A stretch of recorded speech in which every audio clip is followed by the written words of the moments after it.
So hello everyone. इस video में हम डिस्कस करेंगे कि क्लास 12th के बच्चों को अपने बायोलॉजी के प्रैक्टिकल एग्जाम में कैसे अटेम्प्ट करना है, क्वेश्चंस को कैसे प्रिपरेशन करनी है। ठीक है, तो जैसे कि हमें पता है कि सीबीएसई बोर्ड्स के जो एग्जाम्स की डेट शीट है वो अनाउंस हो चुकी है कि कौन सा एग्जाम किस दिन होगा। ठीक है, तो उसके साथ क्या होता है कि क्लास 12th के जो बच्चे हैं तब जब एग्जाम होते हैं तो बेसिकली होगा क्या कि साथ में प्रैक्टिकल एग्जाम्स भी होते हैं। थ्योरेटिकल एग्जाम्स तो होंगे, साथ में प्रैक्टिकल एग्जाम्स भी होंगे। जिसमें बेसिकली एग्जाम होगा उसमें होगा क्या कि एग्जामिनर्स आते हैं, एक्सटर्नल्स आते हैं, और वो बेसिकली जो एक्सटर्नल एग्जामिनर्स होते हैं बेसिकली वो क्वेश्चंस पूछते हैं आपके प्रैक्टिकल नॉलेज को चेक करने के लिए कि आपने थ्योरी तो पढ़ी है बायोलॉजी में, साथ में आपकी क्या प्रैक्टिकल नॉलेज है जो कि आपने वहां से गेन करी है। तो उसके लिए वाइवा वगैरह होते हैं। तो इस वीडियो में हम डिस्कस करेंगे ज्यादातर इस टॉपिक पे कि बेसिकली हमें कैसे प्रैक्टिकल एग्जाम की प्रिपरेशन करनी है, ऐसे कौन से पॉइंट्स हैं जो कि हमें अपने माइंड में रखने हैं ताकि हम अच्छा प्रैक्टिकल एग्जाम जो है वो अटेंड कर सकें। तो पॉइंट्स पे आ जाते हैं। कुछ ऐसे इंपॉर्टेंट पॉइंट्स हैं जो कि मुझे लगता है कि इंपॉर्टेंट है बायोलॉजी के प्रैक्टिकल एग्जाम के पॉइंट ऑफ व्यू से, जो कि हम इस वीडियो में डिस्कस करेंगे। So let's start. कुछ पर्टिकुलर पॉइंट्स हैं जो कि टिप्स हैं एक तरह से कि कौन सी ऐसी टिप्स हैं जो कि हम फॉलो करें प्रैक्टिकल एग्जाम के टाइम पे बायोलॉजी के during the board exams. Sorry. ठीक है, तो क्या टिप्स हो सकती है? तो पहला है, पहला क्या है, सॉरी। ठीक है, तो पहला क्या है, understand the syllabus, revise all experiments. कि बेसिकली क्या करना है, पहले हमको पूरे सिलेबस को रिवाइज कर लेना है। होगा क्या कि जो वाइवा में क्वेश्चंस पूछेंगे वो सारा सिलेबस से ही पूछेंगे, कहीं अलग से क्वेश्चन नहीं आता। ठीक है, तो पहले हमें पूरे सिलेबस को पढ़ लेना है, एक बार रिवाइज कर लेना है, जो भी इंपॉर्टेंट टॉपिक्स हैं ठीक है उनका अच्छे से रिवीजन कर लेना है। तो वही कह रहा है कि पूरे सिलेबस को पहले समझना है। ऑल एक्सपेरिमेंट्स, जितने भी एक्सपेरिमेंट्स हमें दे रखे हैं, जो भी हमने अपनी प्रैक्टिकल फाइल में लिखे हैं, उन्हें एक बार एटलीस्ट गो थ्रू कर ले उनसे। ठीक है, सॉरी, एक्सपेरिमेंट सारे रीड करने हैं एक बार, ताकि एटलीस्ट अगर कोई मतलब एक्सटर्नल उससे क्वेश्चन पूछ भी लिया तो बेसिकली क्या होगा कि हम वाइवा में आंसर दे पाएंगे, ऐसे ब्लैंक नहीं रहेंगे। तो पूरे सिलेबस को रिवाइज कर लेना है अच्छे से। नेक्स्ट क्या होता है कि सारे टॉपिक से एक बार फेमिलियर हो जाना है। ऐसा नहीं है कि कोई न्यू टॉपिक उठ के आ गया, वाइवा के टाइम पे किसी ने क्वेश्चन पूछ लिया और हम उसी टाइम पे याद कर रहे हैं कि अरे ये टॉपिक भी तो था। ऐसे नहीं करना है। ठीक है, पूरे सिलेबस को रिवाइज कर लेना है, जो भी एक्सपेरिमेंट्स हैं सारे रीड करने हैं। प्रैक्टिकल फाइल में जो एक्सपेरिमेंट्स लिखवाए जाते हैं वो इंपॉर्टेंट होते हैं। ऐसे बहुत सारे चांसेस होते हैं कि एग्जामिनर उनमें से ही क्वेश्चन पूछ ले। ठीक है, तो वही कह रहे हैं, स्पेसिमेन जो भी है, स्लाइड्स वगैरह से रिलेटेड कोई अगर एक्सपेरिमेंट हुआ है तो वो सारा रीड कर लेना है, डायग्राम्स अच्छे से पूरा रीड कर लेना है। ठीक है, पूरे सिलेबस को अच्छे से रिवाइज कर लेना है। तो पहले पॉइंट का ब्रीफ यही है कि आपको एटलीस्ट एक बार पूरे सिलेबस को रिवाइज कर लेना है प्रैक्टिकल एग्जाम से पहले। मान लो कल आपका प्रैक्टिकल एग्जाम है तो एटलीस्ट आप आज पूरे दिन में पूरा सिलेबस एक बार गो थ्रू कर लो। ठीक है, नेक्स्ट पॉइंट क्या होगा, प्रैक्टिस एक्सपेरिमेंट्स। जितने भी एक्सपेरिमेंट्स हैं, अगर कोई ऐसा एक्सपेरिमेंट है जो कि आपको परफॉर्म करके दिखाना है, उस एक्सपेरिमेंट को आप पहले प्रैक्टिस करोगे कि हाँ ये एक्सपेरिमेंट ऐसे होता है। ठीक है, उसके स्टेप्स क्या हैं, पूरा प्रोसीजर आता है ना उसमें, उसमें क्या हमने ऑब्जर्व करा, क्या उसके रिजल्ट्स हैं। ठीक है, ये सारी चीजें हमको पहले ही ऑब्जर्व कर लेनी है, रिवाइज कर लेना है कि एक्सपेरिमेंट होगा कैसे, ताकि अगर एक्सटर्नल ने वहां पे एग्जाम में बोल दिया कि हमको एक्सपेरिमेंट करके दिखाओ, तुम कैसे एक्सपेरिमेंट लिखना है, कैसे एक्सपेरिमेंट करते हैं ये वाला, तो पर्टिकुलरली उस टाइम पे हम ब्लैंक ना रह जाए, वहां पे अटेम्प्ट कर सके। इसीलिए पूरे एक्सपेरिमेंट की एक बार प्रैक्टिस करनी है। Learn proper lab techniques. Lab techniques वही बता रहा है कि लैब में क्या होता है ना, कुछ एटिकेट्स होते हैं हमारे, कुछ रूल्स होते हैं कि ऐसे परफॉर्म करना है, फोर्सेप को ऐसे यूज करना है। ठीक है, तो वो कुछ रूल्स होते हैं, सेट ऑफ रूल्स होता है वहां पे, तो वो चीजें फॉलो करनी है हमको। पता चले एग्जामिनर आके बोले कि अरे इसको तो लैब में कैसे बिहेव करते हैं वही नहीं आता। ठीक है, यूजिंग अ माइक्रोस्कोप, माइक्रोस्कोप को कैसे यूज कर रहे हैं। ठीक है, फॉर एग्जाम्पल पोलन ग्रेन है, उसका अगर हमें उसका जर्मिनेशन वाला पार्ट देखना है, ठीक है, तो बेसिकली वहां पे क्या करेंगे, हम माइक्रोस्कोप के अंदर देखेंगे उसको। ठीक है, तो माइक्रोस्कोप को यूज कैसे करते हैं वही किसी को नहीं आता, तो वो कैसे एक्सपेरिमेंट करेगा, कैसे एक्सपेक्ट कर सकते हैं उससे कि वो एक्सपेरिमेंट कर ले वहां पे। प्रिपेयरिंग स्लाइड्स, स्लाइड्स कैसे बन रही है। ठीक है, इक्विपमेंट कैसे हैंडल करते हैं। अब गए हैं हम वहां पे एक्सपेरिमेंट करने, टेस्ट ट्यूब ली एक्सपेरिमेंट करने के लिए, टेस्ट ट्यूब भी तोड़ दी है, वो नहीं करना है। ठीक है, एक्सपेरिमेंट के लिए जितने भी इक्विपमेंट्स है उन्हें यूज करना आना चाहिए। तो लैब के रूल्स हमें सारे पता होने चाहिए, क्योंकि हम प्रैक्टिकल कर रहे हैं यहाँ पे हमें सिर्फ लिख के नहीं आ जाना है। ठीक है, सिर्फ आंसर शीट में आंसर लिख दिया मार्क्स मिल जाएंगे, ऐसा नहीं है। प्रैक्टिकल में पूरी प्रैक्टिकल नॉलेज हमारी चेक होती है कि हमें हमें कितना वो टॉपिक आता है, कितना हमने उसे गेन किया है। ठीक है, नेक्स्ट कुछ पॉइंट्स पे आते हैं। मास्टर वाइवा क्वेश्चंस, जो भी ऐसे क्वेश्चंस होते हैं, क्या होते हैं ना, जो हमारी प्रैक्टिकल की बुक होती है लैब मैनुअल करके, उसमें लास्ट में वाइवा वॉइस दे रखा होता है। उसमें से हम क्या कर सकते हैं, वाइवा के क्वेश्चंस को प्रैक्टिस कर सकते हैं। ऐसा कर सकते हो, आप अपने फ्रेंड्स को दे सकते हो।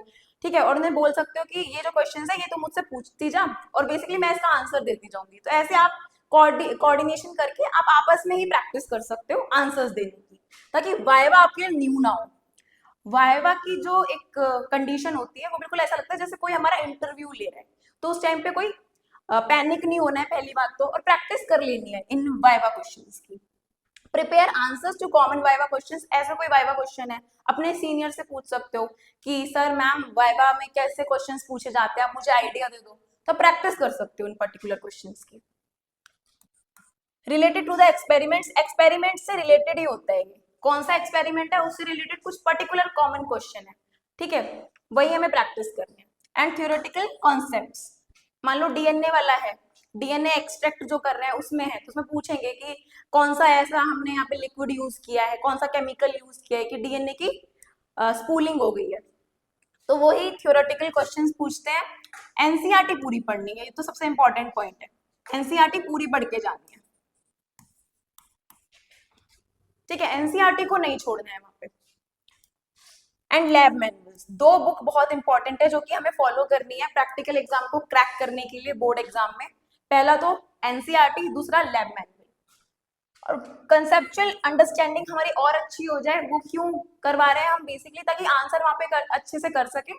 और उसके लिए हमें क्या करना है, एनसीईआरटी अच्छी पढ़नी है, साथ में लैब मैनुअल्स अच्छे पढ़ने हैं। ठीक है, तो दो बुक्स फॉलो कर सकते हैं यहाँ पे, एक एनसीईआरटी और दूसरी जो लैब मैनुअल्स है। अब नेक्स्ट पॉइंट क्या है, नीड डायग्राम बनाना है। जब वहां पे आएगा क्वेश्चन पेपर और हम आंसर करेंगे, तो हमें पूरे प्रोसीजर में जो भी उससे रिलेटेड डायग्राम्स है वो सारे साफ सुथरे बनाने हैं। ठीक है, तो वही ये बता रहा है कि लेबल भी अच्छे से करना है, साथ में नीट एंड क्लीन डायग्राम होने चाहिए। ऐसा नहीं है कि एक पेज मिला उस पर आंसर कर रहे हैं और बेसिकली उस पर घिच पिच कर दिया है, वो नहीं करना है हमको। ठीक है, प्रिपेयर द रिकॉर्ड बुक। अब रिकॉर्ड बुक से क्या मतलब है, जो प्रैक्टिकल फाइल है ना तुम्हारी, वो अच्छे से प्रिपेयर करके रखनी है। ये नहीं है कि कल एग्जाम है हमें ये नहीं पता, होश ही नहीं है कि प्रैक्टिकल फाइल कहाँ है हमारी। ठीक है, वो नहीं करना है, पहले ही उसको प्रिपेयर कर लो। एग्जाम के टाइम पे टाइम नहीं मिलता कि बैठ के फाइल प्रिपेयर कर रहे हैं, उसको कवर कर लो, अच्छे से कवर लगा लो, उसमें अपना नेम प्लेट वगैरह, एग्जाम का रोल नंबर वगैरह, सब्जेक्ट्स वगैरह, वो सब कुछ लिख लो उस पर।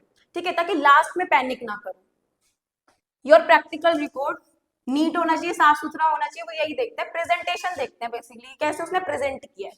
जो भी तुम्हारी प्रैक्टिकल फाइल है, ठीक है, जो भी तुम्हारा असाइनमेंट वगैरह है, जो कि तुम्हें उस दिन प्रैक्टिकल वाले दिन टीचर को प्रेजेंट करना है, दिखाना है, वो पहले ही प्रिपेयर करके रखना है। लास्ट टाइम पे पैनिक नहीं होना है उस केस में।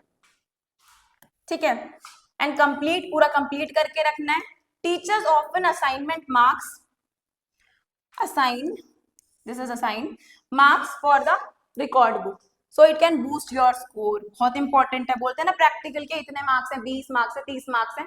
अगर तुम ऐसे एक अच्छे स्टूडेंट हो बेसिकली, और तुमने क्या किया कि अच्छे से फाइल वगैरह मेंटेन कर रखी है, तो टीचर के सामने एक अच्छा इंप्रेशन पड़ता है। वो कोशिश करता है कि 30 में से 25 29 मार्क्स वो दे दे, तो उससे तुम्हारा बोर्ड का जो स्कोर है वो ज्यादा बूस्ट हो सकता है। ठीक है, तो ये पर्टिकुलर पॉइंट्स हैं। नेक्स्ट पे आते हैं, और क्या पॉइंट्स हो सकते हैं। ऑर्गेनाइज रहना है, ऐसा नहीं है कि एकदम ही पैनिक कर रहे हैं, लास्ट टाइम पे कुछ नहीं मिल रहा है, अरे इरेजर नहीं मिल रही, अरे पेन दे दे भाई, ये नहीं करना है। ठीक है, पूरा ऑर्गेनाइज रहना है, पहले से प्रिपेयर होके जाना है। ठीक है, ऑर्गेनाइज रहना है पूरा पूरा। सारा जितना इक्विपमेंट्स हमको चाहिए, लाइक लैब कोट इंपॉर्टेंट होता है ना प्रैक्टिकल के टाइम पे, पता चले प्रैक्टिकल का एग्जाम है, लैब कोट ही नहीं है हमारे पास, वो नहीं करना है। ठीक है, and other stationery in advance, जो भी स्टेशनरी उस दिन लगेगी हमको यूजफुल है, जो कि उस दिन एग्जाम लिखने के लिए, वो सारी पहले ही प्रिपेयर करके रख लेनी है, ठीक है। उस टाइम पे पैनिक बिल्कुल नहीं करना है। लास्ट में आता है कि सारे इंस्ट्रक्शंस जो हैं क्वेश्चन पेपर के या फिर बेसिकली प्रैक्टिकल एग्जाम को अटेम्प्ट करने के लिए क्या इंस्ट्रक्शंस है, टीचर जो भी बोल रही है वो कोई फालतू लेक्चर नहीं दे रहे होते, वो पहले सुनना होता है वो क्या बोल रहे हैं, ताकि हम एक पर्टिकुलर एक कंसाइज मैनर में पेपर को अटेम्प्ट कर सके, एग्जाम अटेम्प्ट कर सके। तो सारे इंस्ट्रक्शंस पहले सुन लेने हैं। अगर कोई टीचर बोले, एग्जामिनर बता रहा है कि आपको ऐसे करना है, अपनी फाइल्स इस ऑर्डर में आपको लेके आनी है, ठीक है, कैसे आपका रोल नंबर आएगा, किसकी बारी कब आ रही है वहां पे प्रैक्टिकल एग्जाम में वाइवा के टाइम पे, तो वो सारा सुनना है, वो बहुत इंपॉर्टेंट हो जाता है। मैनेज योर टाइम, अपना टाइम पूरा वाइजली मेंटेन करना है। वही बात है कि एग्जाम है तो एग्जाम में सबसे इंपॉर्टेंट चीज एक चीज होती है टाइम मैनेजमेंट, टाइम मैनेज अच्छे से करना है। एक्सपेरिमेंट्स में कितना टाइम देना है, फिर स्पॉटिंग करते हैं। स्पॉटिंग क्या होती है?